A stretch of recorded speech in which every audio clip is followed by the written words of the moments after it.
Aujourd'hui, on va parler de proportionnalité. La première définition qu'on donne de la proportionnalité, c'est deux grandeurs, comme par exemple la masse des pommes de terre, et puis la deuxième grandeur, le prix des pommes de terre. Ces deux grandeurs, elles sont proportionnelles. Qu'est-ce que ça signifie ? Ça signifie que si la première, je la multiplie par un nombre, par exemple si je prends 4 fois plus de pommes de terre, alors je vais payer 4 fois plus cher. Quand je multiplie la première par un nombre, l'autre est multiplié par le même nombre. Voilà ce que signifient les grandeurs proportionnelles. La deuxième grandeur grandit proportionnellement à la première. Donc c'est la première définition qu'on va écrire. Deux grandeurs sont proportionnelles si, quand on multiplie la première par un nombre, l'autre est multiplié par le même nombre. Alors j'ai pris l'exemple des kilos de pommes de terre et du prix. Mettons que j'ai 2,5 kg pour 3,50 €. Si je commence à me poser la question, tiens, combien vont me coûter 5 kg de pommes de terre ? Alors comme je viens de le dire, on est passé de 2,5 à 5 en multipliant par 2. Et comme les grandeurs sont proportionnelles, quand la première est multipliée par 2, la deuxième aussi. Donc je vais multiplier par 2. Et 3,5 fois 2, ça va me coûter 7 €. Je pourrais me poser aussi une autre question. Par exemple, je voudrais acheter 70 € de pommes de terre. Combien je vais avoir de masse de pommes de terre, de kilogrammes de pommes de terre, avec 70 €? Même raisonnement. On passe de 7 € à 70 € en multipliant par 10. Donc je vais passer de 5 kg à ma nouvelle masse en multipliant par 10. Le même nombre, ce qui va me donner 50 kg. Alors maintenant on se dit oui mais je voudrais 10 kg. 10 kg. Ouais, je ne vais pas réussir à multiplier 50 pour obtenir 10. En fait, si. Je vais pouvoir multiplier par 10 cinquantièmes. Ou un centième. Un cinquième. Mais c'est pas ce qui va m'intéresser. Imaginons que j'ai 50 kg et que je veuille l'avoir pour 5 kg. Donc je passe de 50 à 5 en divisant par 10. L'opération inverse de multiplier par 10. Et vous voyez que je passe de 70 à 7 en divisant par 10. En fait, multiplier ou diviser, ça va fonctionner. Donc je peux passer de 50 à 10 en divisant par 5. Après, si on était malin, on aurait pu passer de 5 à 10 en multipliant par 2. Ça aurait fait exactement la même chose. D'ailleurs, on va le vérifier. Donc je vais passer de 70 à 10 en divisant par 5. Alors 70 divisé par 5, c'est égal à 14. Et on remarque que si je pars de 5 pour aller à 10 en multipliant par 2, je passe de 7 pour aller ici en multipliant par 2, et 7 fois 2, ça fait bien 14. Donc ça me fait aussi le même résultat. Mais vous savez qu'il existe une autre définition de grandeur proportionnelle. Et je vais essayer de vous l'expliquer en partant de là. On a travaillé sur les fractions, et sur les fractions, on a vu que si je pars de 2,5 et que je veux aller à 3,50, vous allez me dire on peut faire plus 1. Mais moi j'aimerais multiplier 2,5 par un nombre pour obtenir 3,50 ou 3,5. Comment je vais pouvoir faire ? On a vu les fractions, c'est 2,5 fois la fraction 3,5 sur 2,5. Alors dans la mesure où on a des nombres à virgule, on ne peut pas dire 3,5 2,5e par exemple, ça ne marche pas. Alors on va dire 3,5 sur 2,5. Comment je fais pour passer de 5 à 7 ? par quel nombre est-ce que je dois multiplier 5 pour obtenir 7?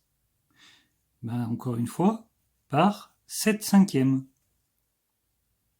Comment je fais pour obtenir 70 en partant de 50? Par quel nombre est-ce que je dois multiplier 50 pour obtenir 70? 70 cinquantièmes. Puis je peux faire encore le dernier. Par combien je dois multiplier par 10? Par combien je dois multiplier 10 pour obtenir 14? Je dois multiplier 10 par 14 dixièmes. Je vais donc m'intéresser à ces fractions. Je vais les regarder d'un peu plus près. Toutes ces fractions. Regardons.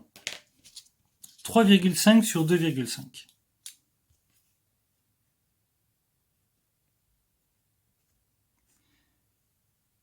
J'aimerais la comparer à 7 cinquièmes. Quel raisonnement on avait fait ici? On était passé de 2,5 à 5 en multipliant par 2, et on était passé de 3,5 à 7 en multipliant aussi par 2. Si je multiplie le numérateur et le dénominateur par le même nombre, j'obtiens des fractions qui sont égales. Je continue. 70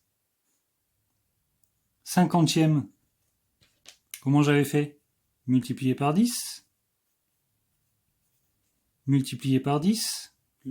Quand je multiplie le numérateur et le dénominateur par un même nombre, j'obtiens des fractions égales. Je continue.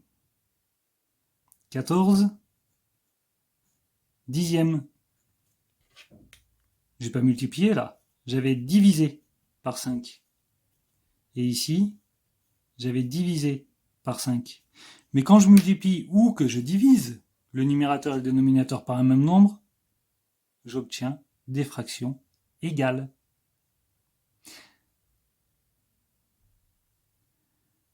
Toutes ces fractions étant égales, d'ailleurs elles sont égales à quoi?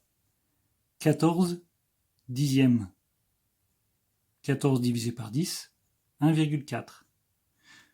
Toutes ces fractions sont égales au nombre 1,4. Ça veut dire que je passe de la première ligne de mon tableau à la deuxième en multipliant par un nombre qui est toujours le même, 1,4.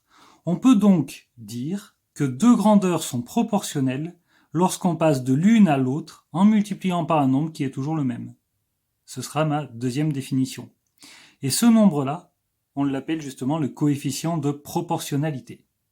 Est-ce que vous savez à quoi il correspond ce coefficient de proportionnalité? Ce 1,4 là, à quoi ça correspond? Dans mon exemple, avec les masses de pommes de terre et les prix des pommes de terre. Regardons le prix de 1 kg de pommes de terre. 1 kg, je passe de 10 à 1 en divisant par 10.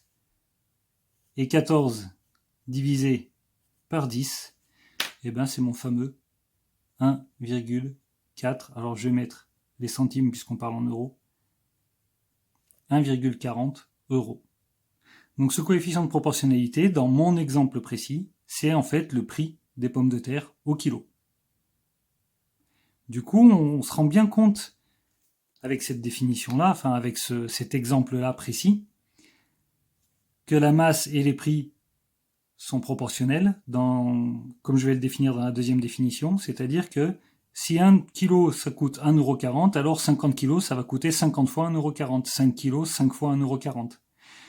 Donc je vais multiplier le nombre de kilos par 1,40 € à chaque fois pour avoir le prix. 5 fois 1,40 € ça va me donner 7, 50 fois 1,40 €, 70, 10 fois 1,40 €, 14, 2,5 fois 1,40 €, 3,50 €.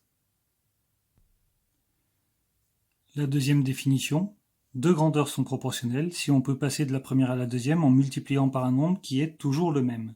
Alors attention, quand je dis multiplier, diviser aussi ça marche. Comment je fais pour passer de la première grandeur à la deuxième? En multipliant par 1,4. Mais comment je fais l'inverse? Comment je passe du prix des pommes de terre à la masse des pommes de terre?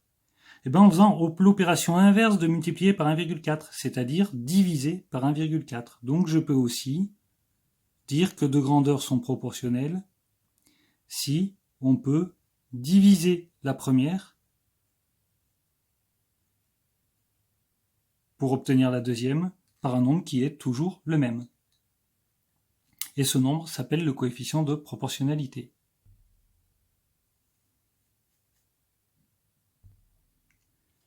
Si on vous donne un tableau de valeurs et qu'on vous demande si dans ce tableau, la première grandeur et la deuxième sont proportionnelles ou pas.